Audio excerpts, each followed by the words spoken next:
मग तुमच्याकडं चालू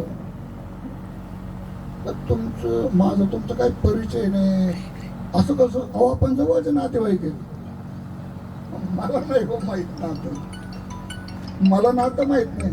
म्हणजे हे बघा तुमच्या घराच्या वाड्या पुढे कशाचं झाड आहे? लिंबाचं. अहो आमची गाडी लिंबाच्याच लाकडाची आहे ना.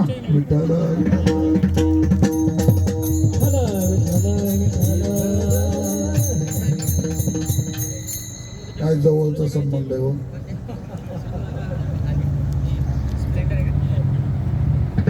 हा त्याला आदराही संबंध, निअरेस्ट किंडेट म्हणतात त्याला इंग्रजीत.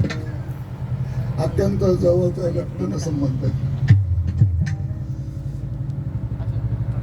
तसं हा संबंध मादरायणी संबंध आहे. सर्वतोही खोटा संबंध आहे, भ्रामक संबंध आहे ना. तसं देहाचा आणि आपला संबंध मादरायणी संबंध.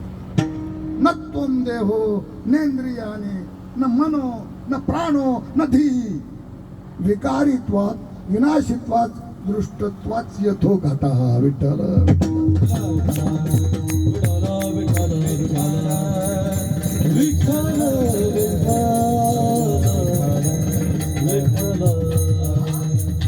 दहा इंद्रियाचा सांगात आपण नाही. त्या शास्त्रीय भाषेमध्ये तो अन्नमय कोश नाही, प्राणमय कोश नाही, विज्ञानमय कोश नाही, मनोमय कोश नाही, आनंद मन या पंचकोशाहूनही तू भिन्न आहेस. या क्षेत्राचा आणि आपला अर्थार्थिक काहीही संबंध नाही.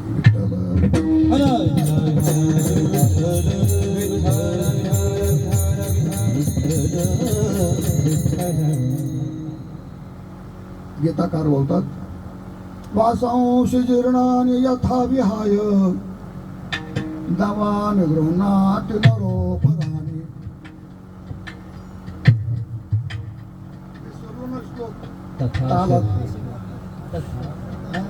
तथा शरीरानि विहाय पुण्यानि सय्याति तैसे जीर्ण वस्त्र सांडिजे. विठ्ठल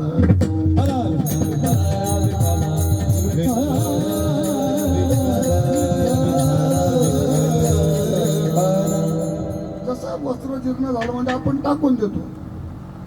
त्या टाकून दिलेल्या कपड्याचा ना आपला काय संबंध? पुन्हा नवीन परिधान करतो, ते पुन्हा जुनं होतं, ते पुन्हा टाकून देतो. तैसे देहांतरा ते स्वीकारी जे चैतन्य नाथे. विठ्ठल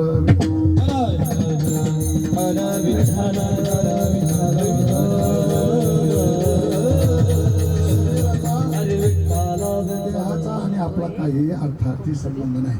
या बोधावर आरूढ झाला ना, या बोधावर आरूढ झाला ना, मग तुम्ही अमर आहा खरे की पहा खोटे. मी देह नसून, मी जीव नसून, मी प्रत्यक्ष परमात्मा आहे. न त्वं देहो. मग तू कोण आहेस? मी वासुदेव.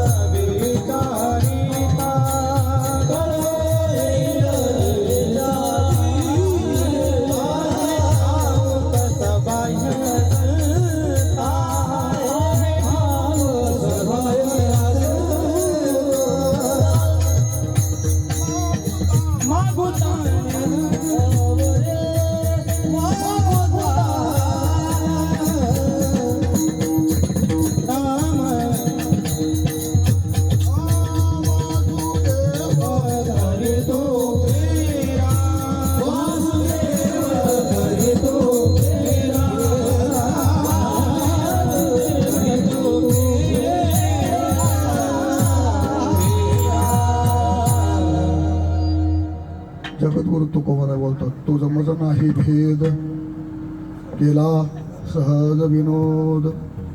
देहाचा आणि आपला अर्थार्थी काही संबंध नाही. देह आम्ही केला भोगाचे सांभाळे, राहिलो निराळी मानामान. देहाचा आणि आपला काहीही संबंध नाही, कधीही संबंध नव्हता आणि कधीही राहणार नाही.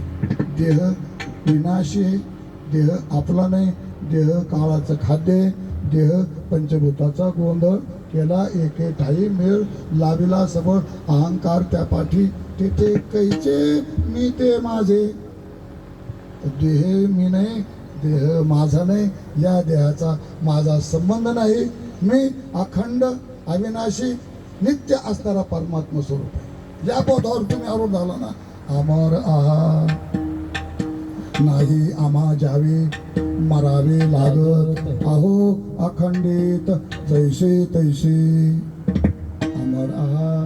अमर आहा खरे की पहा खोटेही न म्हणा देह माझा ऐसा मग भरवसा कळेल ज्यावेळेस तुम्ही देहभाव टाकला आणि ब्रह्मभावावर ज्यावेळेस साधक आरूढ होतो ना त्यावेळेस त्याचा भाव एक दिवशी राहत नाही तो व्यापक होतो आणि त्याला प्रत्येक कणाकणामध्ये भगवंताच्या रूपाचा बोध होतो येथून पाहे तेथवरी अवघा भरला माझा हरी तो का म्हणे आम्ही देखतच नाही देवाविन काही दुसरे ते नाही कोणी आम्हा उरला दुर्जन माय बापाविन ब्रह्मांडात पाहे तिकडे माय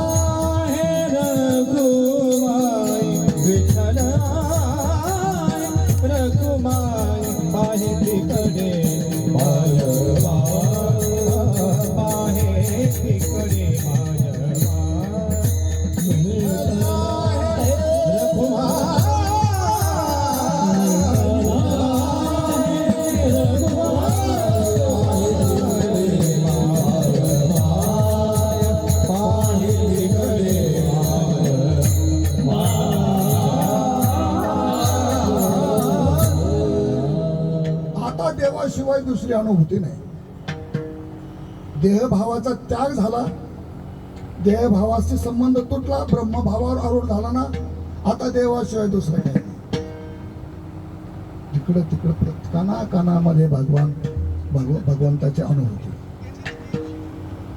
मी एक दिवशी राहिलो नाही मी आता व्यापक झालो जेवढा परमात्मा पाण्याचा थेंब समुद्रामध्ये पडला आता त्या थेंबाचं अस्तित्व कसं जेवढा समुद्र तेवढा तसं जीव भावाला देह भावाला त्यागून आणि ब्रह्मभावावर आरूढ होतो ना तर मग तो देवा एवढा होतो विठ्ठल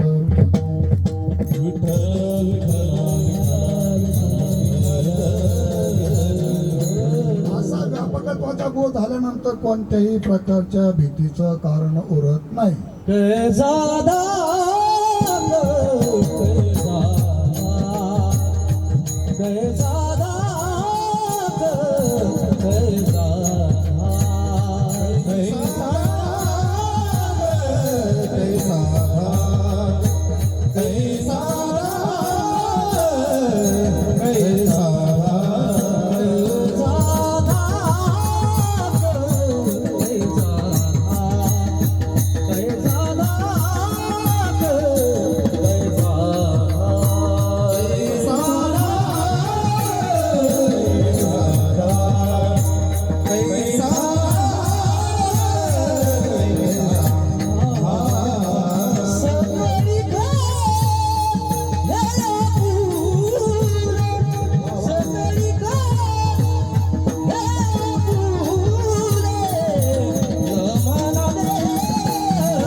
कायचा धाक हे सगळे आपुले कायचा धाक हे सगळे आपले मग भीती कोणाची आपल्याची भीती असते काय आपल्यातल्याची भीती असते काय आपल्यातल्याची जास्त भीती असते. भीती आपल्यातल्याचीच जास्त असते नाही. शास्त्रामध्ये भीतीची कारण सांगितली. भीती कोणापासून का असते? स्वहून भिन्न त्याची भीती, स्वहून भिन्न त्याची भीती, स्वचा विरोधी त्याची भीती आणि स्वहून श्रेष्ठ त्याची भीती. विठ्ठल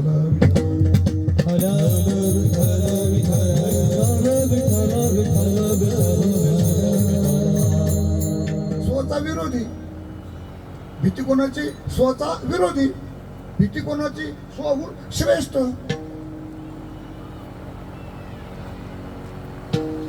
आणि भीती कोणाची? स्वहून भिन्न.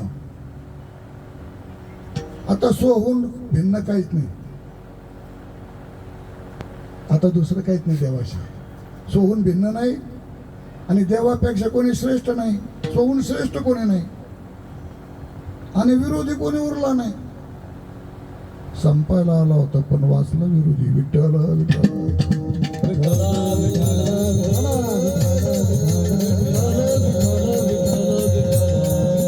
आपल्यापेक्षा श्रेष्ठ कोणी नाही, आपल्यापेक्षा वेगळं कोणी नाही, आपला विरोधी कोणी नाही. कायचा धाक, कायचा धाक, सकळी कहे आपुले. म्हणून जगद्गुरु तुकोबाराय सांगतात, तुम्ही प्रत्यक्ष परमात्मा आहात, अमर आहात. अभंगाचं शेवटचं देवाची बार, देवाची बार, देवाची बार, देवाची बार, देवाची बार, देवाची बार, देवाची बार, देवाची बार, देवाची बार.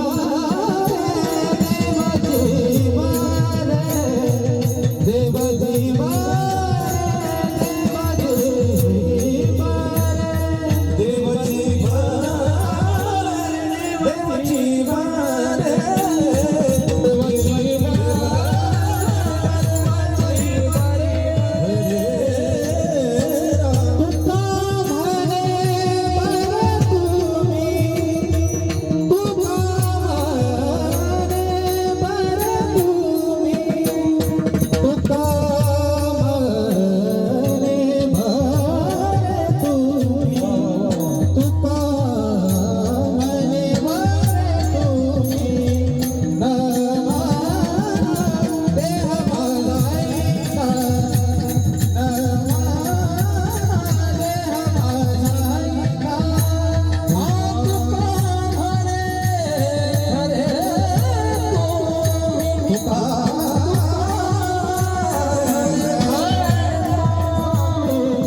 हे मग भरवसा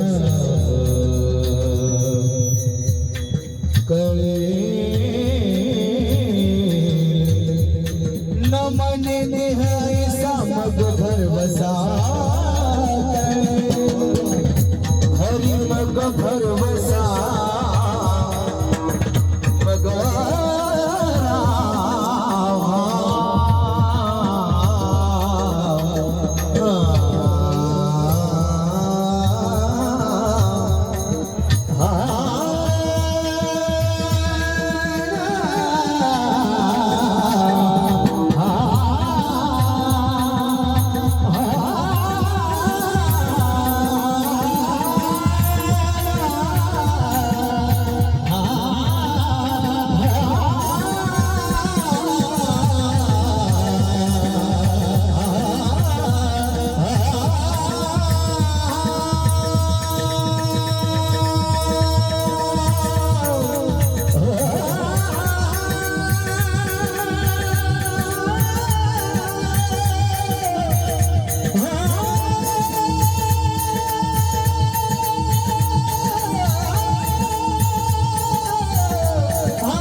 आवाज आहे बरोबर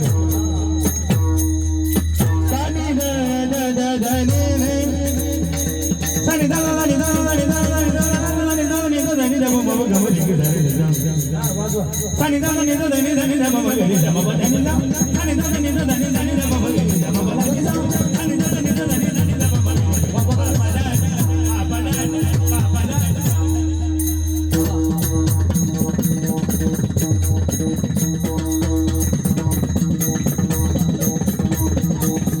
द द द द द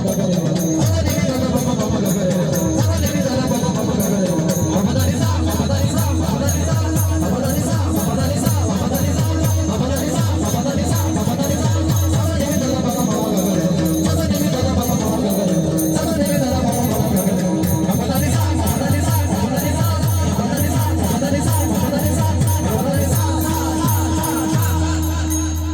मग भर बसा मग भर बसा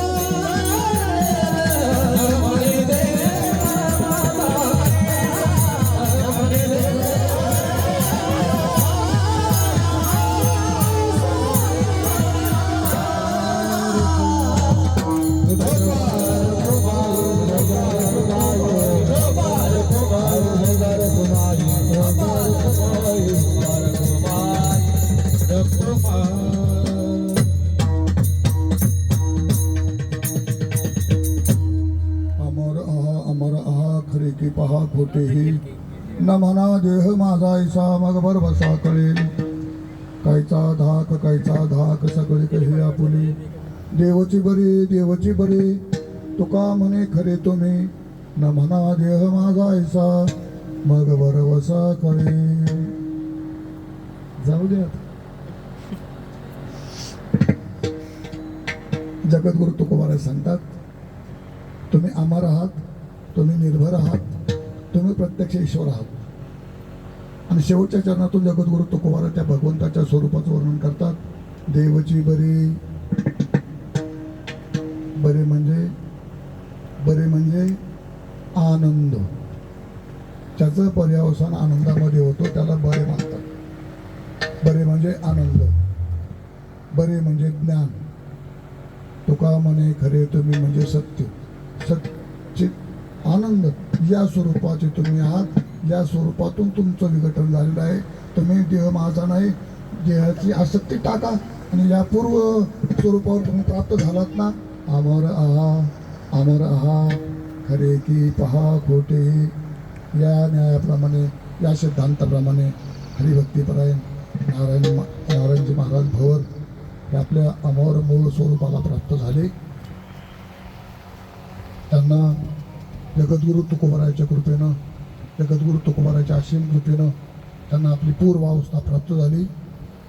देहाच्या दृष्टीने ते आपल्यातून गेलेले असले तरी त्यांच्या व्यापकाची ओळख ज्या वेळेस आपण गाथा वाचू, ज्या वेळेस आपल्याला गाथा पाहण्याचा प्रसंग येईल त्यावेळेस आवर्जून हरिभक्तीपरायण नारायण महाराजांचं आठवण स्मरण आल्याशिवाय आपल्याला राहणार. असो या ठिकाणी उपस्थित असलेले आपल्या आजच्या या कीर्तन सेवेमध्ये ज्यांनी जे आसनस्थ झाले, मी ज्यांना गुरुस्थानी मानतो, गुरुवरी वैकुंठवासी बांधव बाबा, त्यांच्यावर अत्यंत प्रेम असणारे, बाबांचं ज्यांच्यावर फार प्रेम होतं असे पूज्य श्री नाना महाराज, त्यांच्या पुढं मी कीर्तन करावं एवढं मी मोठं नाही, एवढं माझं कीर्तनही मोठं नाही, पण आला योग, तुमच्या पुढं परवच्या द्यायचा योग आला.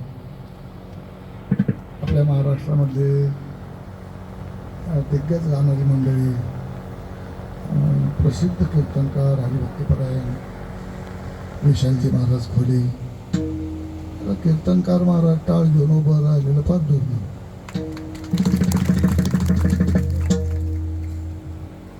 अशी निराभिमानी वृत्ती ज्याला म्हणतात, अशी गोड मंडळी ज्यांनी महाराष्ट्रामध्ये सगळ्यांची नावं आहेत. कोणाकोणाची नावं घेऊ, मी आवडीनं फक्त तिचं नाव घेतो. आता हरित्राम तीर्थ महाराज, दादा महाराज पाटील, आमचे गोविंद महाराज, तुळशीराम महाराज दाभाडे गुरुजी, खैरे महाराज, विठ्ठल महाराज, आणि आपण सगळे महाराज, ही सगळी मंडळी उपस्थित माझ्या समोर बसलेले हरिभक्तीपरायण प्रभाकर महाराज शास्त्री, सगळी विद्वान माणसं. पण काय, कोणाला एकाला तरी उभं करून आपलं कार्य करून घ्यावं लागत असतं. आमचे सांगतो बाबा एक गोष्ट, आमचे बाबा सांगायचे, एक म्हातारी केळं विकायला बसणार, केळी एकाच भागातल्या एकाच मालकाचे केळे आणले त्याने विकायला, 6 डझन इकडे मांडले आणि 6 डझन इकडे मांडले, आणि लोक बाजारात घेऊ पडते, गिराईक घ्यायचं, काय डझन मावशी सांगायचे, हे 20 रुपये डझन, आणि हे भाऊ 50 कोण पाहिजे त्या 50 वाल्याकडे, आणि विचार करून 50 रुपयाचे डझन उचलून घेऊन जायचे. इकडलं गंज कमी झाला की त्या म्हातारने इकडचे केळं उचलत.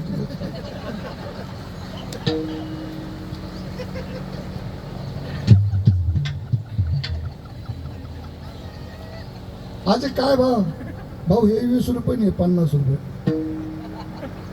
द्यायच. उचललं की न उचललं की, म्हणजे 20 रुपये डझनाची केळं त्यांना 50 रुपये डझनाने विकली. तसं 20 रुपये डझनाचा माणूस मी आज गेलो ना 50च्या भावात.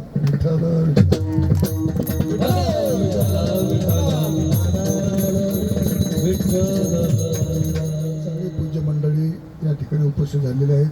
हरिभक्तीपरायण नारायण महाराजांना आदरांजली श्रद्धांजली वाहण्याकरता आपणा सर्वांच्या वतीने, त्याप्रमाणे संत वाङ्मय सेवा संघ वाकून संस्थेच्या वतीने मी भगवंताला प्रार्थना करतो, देवा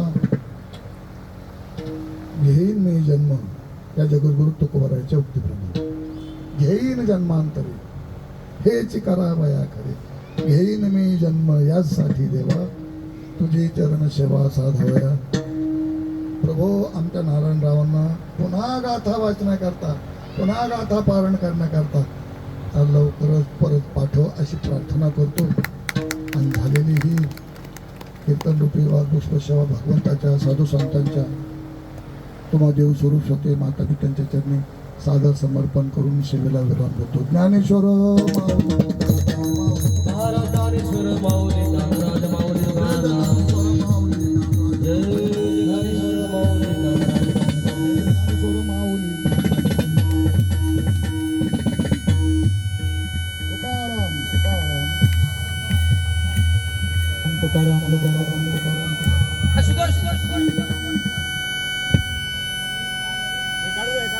पिन काढ ना.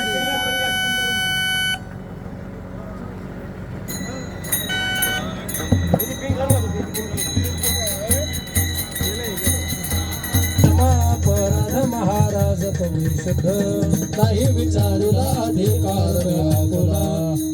अपराध महाराज तुम्ही ज्ञानेश्वरा राखा पायावी करा. क्षमा अपराध महाराज तुम्ही करुणी आरती चक्रपाणी ओ वाळती काळा दिवस भाऊ सकाळा पुण्य वंदवंत बाळा पुरली नव सरण्य काळवाई काळी वासनिध जवळी पुरली नव सरण्य काळा दिवस प्रेम आरती गोविंदाची गोवाळ धन्यतील जनिंद करती अवलोक घोडानी मुग्धाव आरती परमानंद धन्यतील